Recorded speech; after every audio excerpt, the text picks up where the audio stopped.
Hi again guys, and welcome to another specific car review from the world of GT Sport. Of course, in particular, it's been a little while, maybe a couple of weeks now since we last did a review, and we are once again dipping back into the pool of Group 4 cars, in particular in the game, this time though with Hyundai. Now I will admit straight off the bat, the Genesis is not a car that I've got a huge amount of use out of. Of course, if you've been following my sport mode exploits online, you'll have seen that I've been using the Scirocco from Volkswagen, whereas this one, for me it was just always my last go-to out of the Hyundais. I would probably go for the street version first, then maybe the rally car, then the Group 3, and then the Group 4, in terms of how much time I've actually spent driving each of them. Now that's not to say that this is a bad car.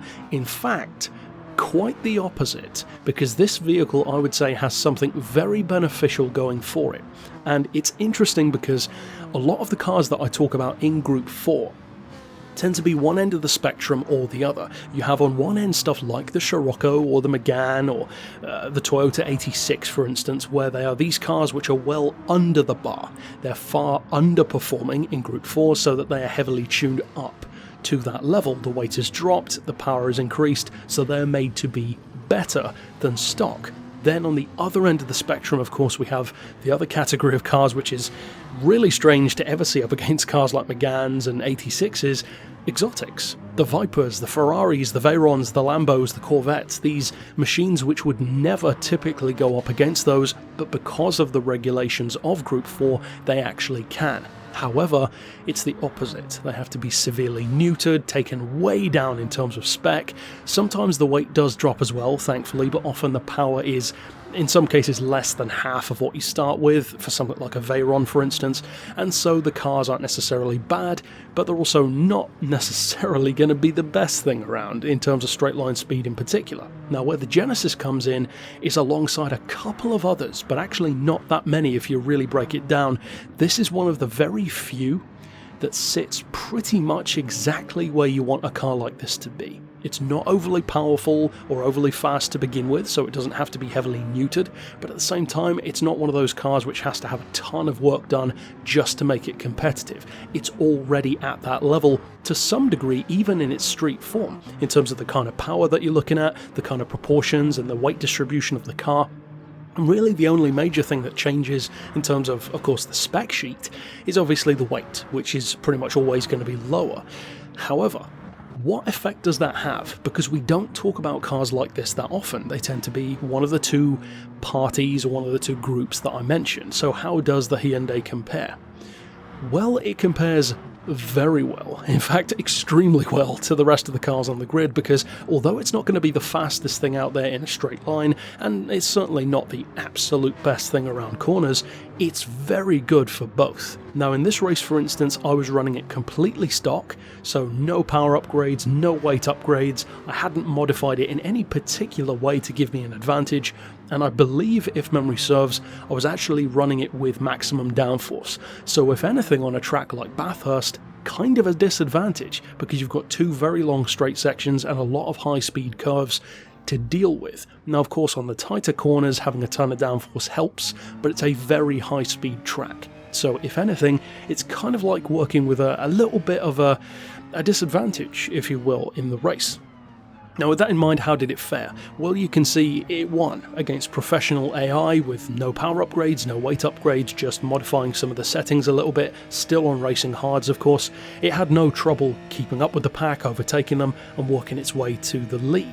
Now in terms of how it actually feels, that is without question my favourite thing about the car. The handling is so smooth, and in particular it's so well balanced on the Genesis. It's not one of those cars where like a smaller Toyota 86 style machine where it's constantly got this echo of the road car in terms of being just that little bit too slippery, a little bit too tail happy. Even something like a Ferrari 458 could easily go that way. It happens not to, but you can imagine what I'm talking about, where a car can carry over some of its road-going personality into the race car and maybe be a little too drift happy, a little bit too tail happy. Or on the other end of things, on the other end of the spectrum if you will, something like a Veyron could easily carry over how heavy it is through corners into the racing version. With the Genesis that doesn't happen either way.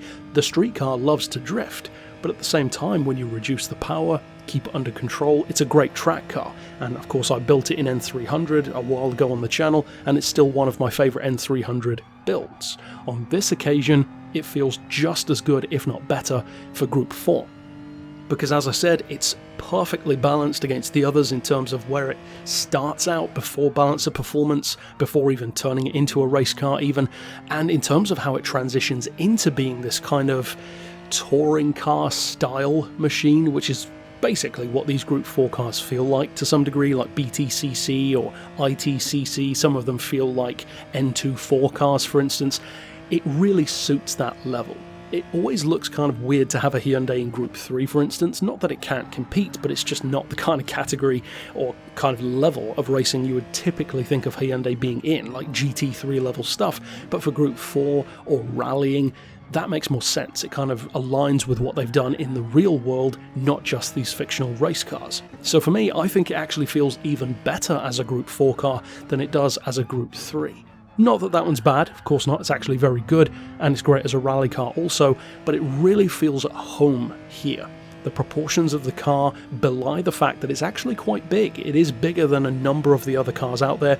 Something like a Porsche Cayman, for instance, is smaller, more compact, could easily be lighter on its feet, but that's just not how it pans out. The Genesis feels fantastic through corners, there's so much grip even on the hard tyres, and even, of course, if you increase the power, it still copes with that very well, admirably well, in fact. Now, of course, being a fictional race car, they can take some liberties with that, but it would appear that Polyphony have chosen to maybe take some liberties in terms of making the car feel good rather than feel bad. So as I said, it's in a relatively unique position of already having similar specs, especially when it comes to power and torque, to what Group 4 requires anyway. So going into it with that already gives it a very interesting, almost unique flair compared to driving the stock road version to the stock Group 4 version, whereas if you compare the stock Viper to a Group 4 Viper, or the Veyron to the racing Veyron, or even something like a Scirocco, well actually the Scirocco isn't in the game, but the Megane, let's say the street version of the Megane to the Group 4 Megane, they feel very different to the racing counterparts, whereas this carries over everything that's great about the road car, the proportions, that kind of power, the kind of user-friendly balance of driving that it has. And I don't mean balance of performance, I mean the balance of the steering. You get tons of driver feedback, the car never really surprises you, you know what it's going to do, you know when it's going to do it, and it does whatever you want it to do. If you want to kick that tail out a little bit, you can. If you want the car to focus and get through a corner as quickly as possible, it will. In fact, sometimes it feels so good that you could almost imagine it had all-wheel drive, which is never really a bad thing as long as it doesn't feel like it's heavy, which this car definitely doesn't. So overall, if you haven't given the Hyundai a try in Group 4, I would actually strongly recommend it. This is a very good all-rounder. I'm definitely going to be giving this car more thought, not just for like balance of performance, applicable sport mode stuff, but maybe even general lobbies or just Group 4 in general. So this is a car I would say to keep in mind for sure. Some of the Group 4s are just OP, some of them are maybe not as good because they get too neutered, and then there are some which fall into that sweet spot, and I think that this is one of those. It's not overly good where everyone knows about it and everyone uses it too much and it gets oversaturated, but at the same time, it's not quite a full-on sleeper. Everyone knows that the Genesis has that potential, it just seems to get a little bit more overlooked in Group 4 than it does in the other categories, at least from what I've seen. Everyone tends to go for one or other end of the spectrum, either a full-on exotic or one of the hot hatches, whereas this one sneaks right on by in between those. So overall, give it a look if you're looking for an interesting different class of, or different kind even, of Group 4 car. And that's it overall for this review, so of course I will see you guys next time, and for now, as always, thanks for watching.